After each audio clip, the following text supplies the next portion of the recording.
ကြီးပျော်နေတာကူကဟိုတို့ရမှာဒီလိုပေါက်တဲ့လူတယောက်မှမရှိဘူးလေသမီးကတော့ဒါပထမဆုံးအချိန်ပေါ့တွေ့ဘူးတဲ့ထက်မှာပထမဆုံးအချိန်ပေါ့နော်သမီးရဲ့ခါပေါက်တာ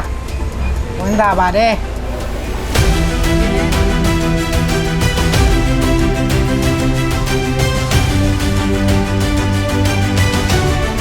တကယ်ရရမယ်ဆိုတော့တကယ်လဲရှင်နေလဲခုံပါတယ်တိုင်းလာမတိပါအမေတို့ဆိုရင်လည်းညရည်လည်းကြပါတယ်အများနဲ့ပြောပါတယ်ဘယ်လိုကြမလဲလူချင်းလာတဲ့အကုန်လုံးပဲခြေစည်းပေးလိုက်သလိုပါပဲနော်တကယ်ပါ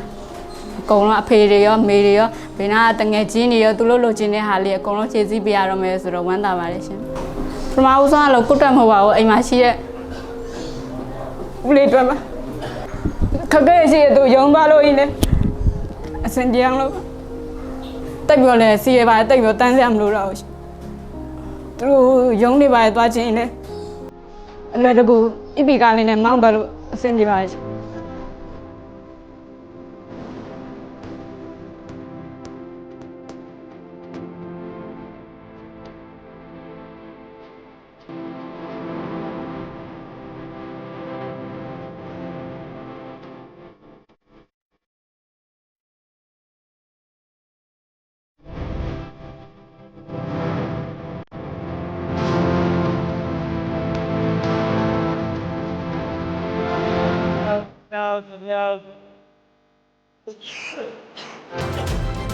ညီမ